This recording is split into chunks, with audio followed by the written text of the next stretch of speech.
Next speaker is going to be Felicia. Mythological Intent, Tending the Soul of a Sustainable World. Thank you.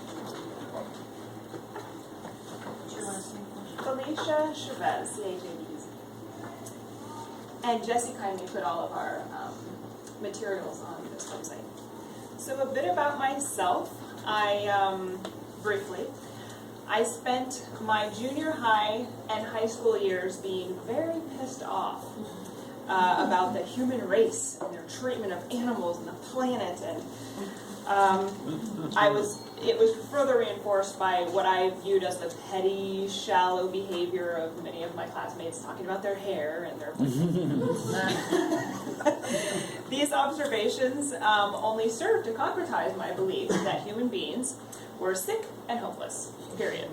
I genuinely hoped that we would end the suffering we were causing the planet by killing ourselves off sooner rather than later. Eventually, however, I came to understand that where there is ecological devastation, there is human devastation too.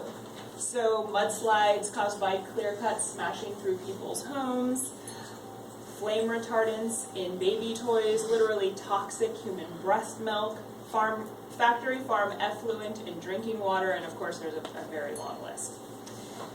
So we skip ahead now many years. I've earned an MBA in sustainable business. I've also been a student of a meditation school for about 7 years, and through this and other spiritual traditions, I began to see into this question: what is wrong with us? Today, I'm a student in Pacifica's mythology program, as Joe mentioned, and here we're gaining an education into the stories that civilizations have been telling themselves for centuries. Someone had the brilliant idea to couple mythological studies with depth psychology, and the result is that a person like me, who really wants to see into the basic psychology of our species, can peek into cultures across time and across geographies and begin to discern the forces at play, particularly in the world-dominating Western world, beginning with the ancient Greeks. So tending the soul of the world, what does that mean in practice when it comes to actually being a mythologist, or a mythologist particularly in service to life, to nature, to furthering a sustainable way of life? I'm going to give you a brief example to illustrate a point. You're walking down a sidewalk. You're about to enter a building, and on your left you see growing out of a crack in the pavement a little dandelion. You pause for a brief moment to notice it. You feel it with your eyes, the bright yellow flower reaching toward the sun, the green arms spread out to catch the sun, and then you continue on into the building. In a second example, you're walking down the sidewalk on your way into a building, and you quickly pour out your water bottle, a reusable water bottle, of course, and you continue inside the building. You don't notice it, but some of the water makes it to the dandelion that you didn't see as you passed. And in a final example, you pass the little flower and quickly pull it out and toss it aside, thinking to yourself, dandelions are an invasive species, I don't want it to go to seed. Which of these scenarios constitutes tending the soul of the world? In the first example, a moment of attention to the flower, no discernible action was taken. In the water bottle example, an action was taken that provided some sustenance to the flower, but it was done unconsciously. And in the third example, the action was quite deliberate, but from a place of defensiveness. I believe that the first scenario constitutes tending the soul of the world, and not the other two, and this is why. Tending implies a certain level of active intent. Moreover, a certain level of active caring intent, as Pacifica's motto says, colende. One definition of the word intent from Merriam-Webster, definition B, is, quote, the state of mind with which an act is done, volition, unquote. The word intent is obviously close to the word intend. Therefore, aside from the reason for my action, there is what we might call a space of consciousness that colors any action that I might take. Or, as in the example above, I may not do anything. But the space of consciousness I inhabit is primary to how I am. There is a movement afoot in the past few years that seeks to give rights to nature, sometimes called wild law. Ecuador and Bolivia have officially written into their constitutions certain rights, and communities in the U.S. and elsewhere have followed their lead at the local level. This is a quote. "The concept of a wild law, which grants equal rights to nature, is based on the idea that humans do not have an explicit right to destroy our natural environment. Under wild law, natural ecosystems' rights supersede the interests of any one species, including humans." Unquote. From a mythological point of view, we can see how this constitutes a dramatic change from the dominant story.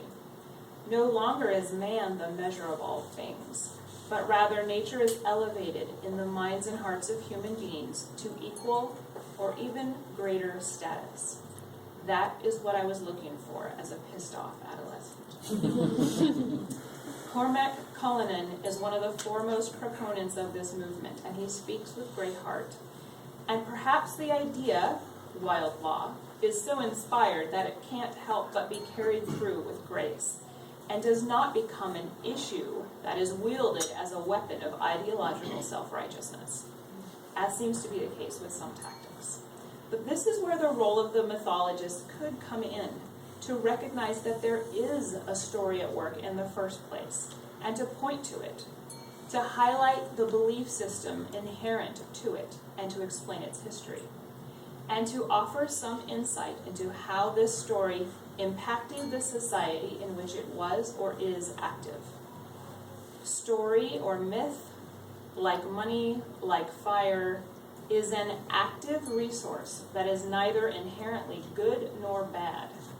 It is the intent, the state of mind, the space of consciousness that determines whether the thoughts, words, and actions that the myth fosters are life-denying or life-sustaining. Thank you.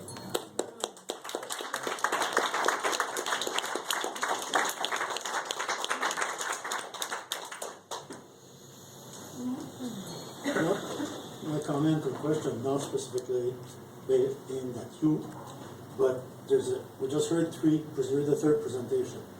The sequence in those three presentations, maybe I should hear the fourth one before I speak, but you highlighted very, very clearly the pattern I see in there. What is wrong with us? Okay?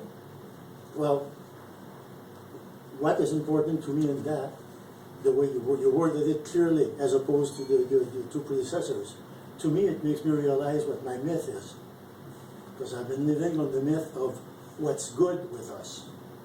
I have flatly refused all the time to ask the question, what's wrong with us? Because I don't think there's anything wrong with us. Joseph Campbell certainly did not say that in all his speeches, talks, books. The question that he ponders is what's good with us. I believe the world is good. And the more we focus on what's wrong with us, the more we give lawyers a reason to live. Because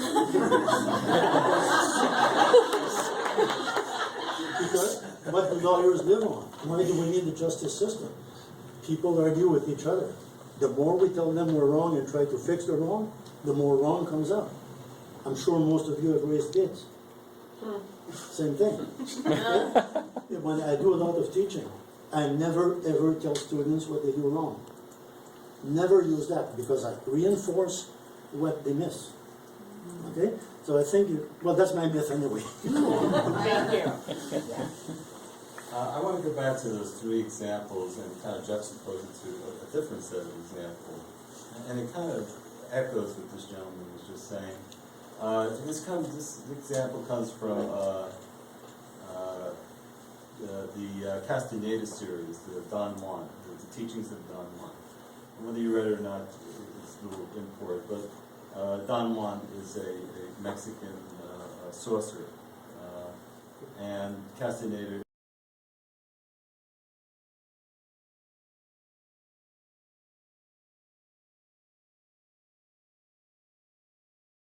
and this is a real life story. He becomes his student, and there are lots of lessons. So here's what I want to get to. Don Juan, Castaneda, the young man, the student, the apprentice, notices that there's a turtle crossing this road, and with the intention of making sure that it's put out of potentially harm's way, he takes the turtle and moves it to the side of the road. Well, it doesn't take much to infuriate Don Juan, but this certainly did, and thus begins this whole lesson. And the lesson basically is, Don Juan is saying to him, you don't, despite your good intention, all you took this turtle and you put it in what you think is a safe place, where ultimately it gets gobbled up by some reptile. How does that square with the examples that, the example that you gave with the dandelion? If I had more time, I could have given perhaps a more complex example, maybe one where I could have illustrated that with a certain degree of consciousness, somebody pulled the dandelion out of the crack in the cement and put it in the green rice bin or something, as opposed to having that kind of more obvious destructive action be the defensive action. My point was basically that it's not so much the thing that's done as the space of consciousness out of which the action comes, if there is an action. And we may say that tuning into the dandelion space, a moment of awareness of it, you could sort of maybe technically say that's an action. In my example, I termed it as a non-action, it's just a moment of awareness. So, yeah, that's basically where I was coming from with that example. I don't want to belabor this, I know it's complicated, we have a very short time, but I just want to just kind of quickly say, intentions don't happen in an isolated space. They happen in a much, much, much, much greater world. And, okay. Yeah. Thank you.